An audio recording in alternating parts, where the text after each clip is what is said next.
السلام علیکم ورحمۃ اللہ وبرکاتہ۔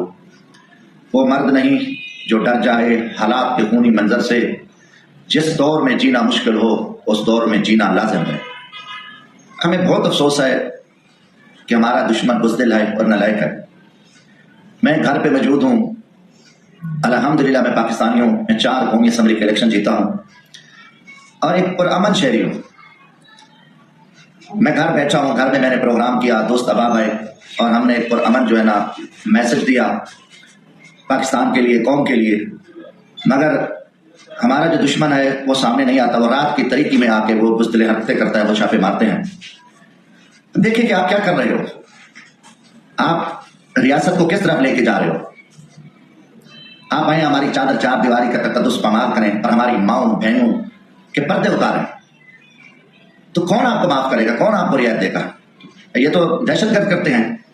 دوسری چیزیں ہم کس چیز کی گرفتاری دیں، کون سا گناہ کیا ہے؟ ہاں اگر جرم کرتے ہم گرفتاری دیتے۔ میں خود ایک اسٹوڈنٹ لائف سے میں ہر تھانہ، ہر ہتکڑی، ہر جیلوں کا ہم نے سامنا کیا، ہر فرعون، ہر نمرود، ہر شداد، ہر یزید کا سامنا کیا۔ اب کیا امن گھڑت FIR بناؤ اور ہم آ جاؤ اور چوری چھپے چھاپے مارے۔ پچھلے دنوں آپ نے میرے گھر پہ چھاپا مارا، بیوی تھی، چھوٹا معصوم بچہ تھا 2 ماہ کا، وہ آپ نے وہاں خوف و ہراس پھیلایا، برداشت ٹھیک ہے بھی۔ رات آپ چھپ کے آ گئے میرے آبائی گاؤں میں چھاپے مارے، تو یہ کون سا آپ کا طریقہ ہے؟ آپ کیا چاہتے ہو؟ الحمدللہ میں آپ کو بتاتا ہوں، میں بلوچ ہوں اور پنجاب میں 2.5 کروڑ بلوچ رہتے ہیں۔ میں ان کو بھی پیغام دیتا ہوں کہ ہماری ایک غیرت ہے، ہمارے ایک اصول ہے، ہماری چادر چار دیواری، ہمارا پردہ ہے۔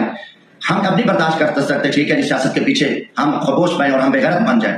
آپ خانہ جنگی کی طرف اس سسٹم کو لے کے جانا چاہتے ہو، یہ چیز برداشت نہیں ہے۔ اور آپ کو یہ بھی بتا دوں کہ جو کوئی نسلی حرامی ہوگا وہ عمران خان کو چھوڑے گا، جس میں حلالی خون ہے وہ اس وقت عمران خان کا ساتھ دے گا، کیونکہ اس دور حاضر کے تمام یزیدوں کا وہ سامنا کر رہا ہے، اور جو جس میں کثیرہ ایمان ہے وہ عمران خان کا ساتھ دے گا۔ اور جمشید دستی اس کو فرض عین سمجھتا ہے کہ عمران خان پاکستان